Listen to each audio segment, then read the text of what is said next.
Jumpa lagi di Sudut Pandang. Presiden Joko Widodo atau Jokowi resmi meluncurkan vaksin COVID-19 bernama Indovac yang diproduksi oleh PT Bio Farma Persero di Bandung. Kapasitas produksi tahun ini mencapai lebih dari 20 juta dan akan meningkat 40 juta tahun depan. Jokowi pun memuji tenaga kerja muda yang menggarap vaksin ini dari hulu ke hilir. Untuk itu, Presiden Jokowi memerintahkan Menteri BUMN Erick Thohir dan Menteri Kesehatan Budi Gunadi Sadikin terus mendorong Bio Farma, sehingga nanti perusahaan farmasi plat merah ini betul-betul menghasilkan pendapatan yang semakin besar bagi negara. Presiden Joko Widodo dikabarkan bakal memberikan arahan secara langsung terhadap seluruh pejabat utama Polri hingga kepala kepolisian di tingkat daerah dan wilayah pada Jumat 14 Oktober. Dalam surat tersebut, pengarahan dari Jokowi ditujukan kepada pejabat utama Mabes Polri, Kapolda seluruh Indonesia, dan Kapolres atau Tabes seluruh Indonesia. Mereka yang diminta hadir mengikuti arahan Jokowi diminta mengenakan seragam dinas tanpa penutup kepala dan juga tongkat. Para perwira tinggi atau pati dan perwira menengah atau pamben yang dimaksud juga tidak diperkenankan membawa para ajudan. Selain itu, mereka juga dilarang membawa telepon seluler dan hanya boleh membawa alat tulis. Presiden jawab isu Kapolri Listio Sigit dicopot. Presiden Joko Widodo menjawab isu Kapolri Jenderal Pol Listio Sigit Prabowo akan dicopot. Jokowi menegaskan belum ada rencana untuk mengganti Listio Sigit. Presiden Jokowi menjelaskan bahwa beliau masih melihat polisi masih bekerja keras untuk membantu dan melayani masyarakat. Sekali lagi, Presiden Jokowi dalam keterangannya menegaskan bahwa Kapolrinya masih Pak Listio Sigit Prabowo. Sinyal reshuffle dari Jokowi usai Nasdem usung Anies Capres. Presiden Joko Widodo atau Jokowi berkomentar soal kemungkinan adanya reshuffle atau pergantian menteri di kabinet. Jokowi tidak membantah ketika ditanya media soal apakah ada rencana reshuffle usai Partai Nasdem mengumumkan Anies Baswedan sebagai calon presiden. Rencana selalu ada, kata Jokowi saat meninjau proyek kereta cepat Jakarta-Bandung di Kecamatan Cilenyi, Kabupaten Bandung, Jawa Barat pada Kamis 13 Oktober.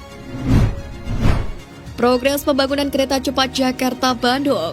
Presiden Joko Widodo meninjau pembangunan kereta cepat Jakarta-Bandung atau KCJB di Stadion Tegaluar, Kabupaten Bandung, Jawa Barat. Pantauan detik Jabar kereta cepat tersebut ditarik menggunakan kereta inspeksi guna dihadirkan ke stasiun dari depo Tegaluar. Terlihat bagian depan kereta cepat telah dibuka, sementara gerbong lainnya masih ditutupi oleh terpal.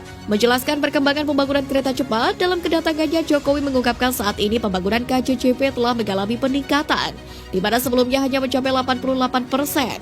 Presiden menginginkan KCJB bisa meningkatkan dan mempercepat mobilitas manusia dan barang sehingga di beberapa daerah bisa terkoneksi.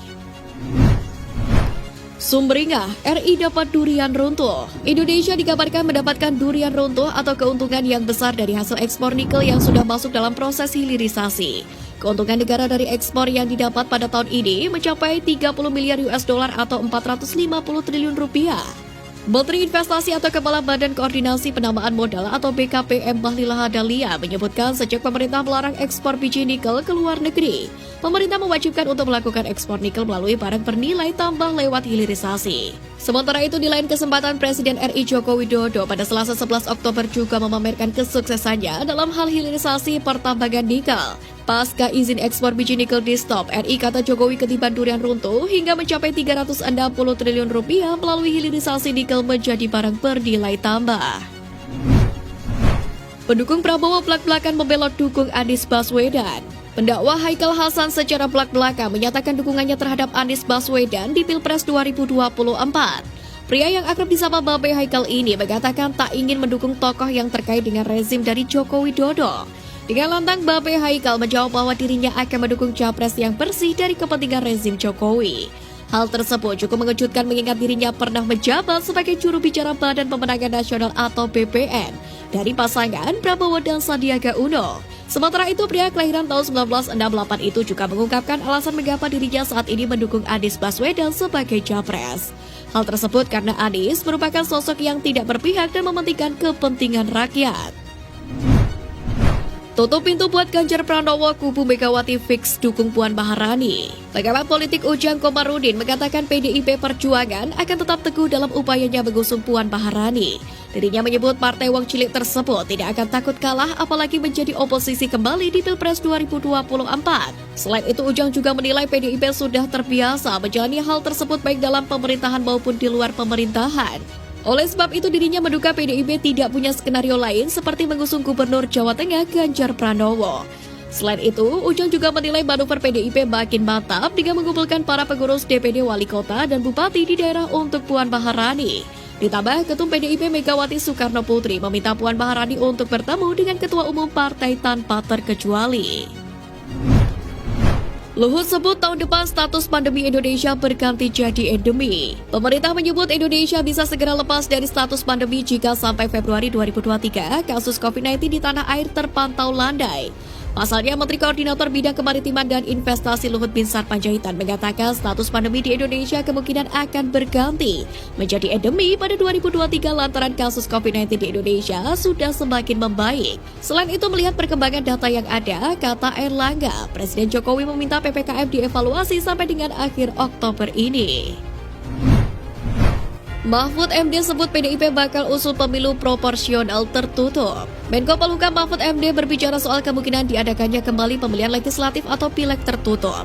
Mahfud menyebutkan nantinya PDIP akan mengusulkan pemilu proporsional tertutup. Usulan tersebut menurut Mahfud akan diusulkan setelah 2024. Dalam hal ini Mahfud mendengar bahwa banyak pihak menyalahkan Mahkamah Konstitusi karena sistem proporsional terbuka yang memutus Mahfud saat menjadi Ketua MK.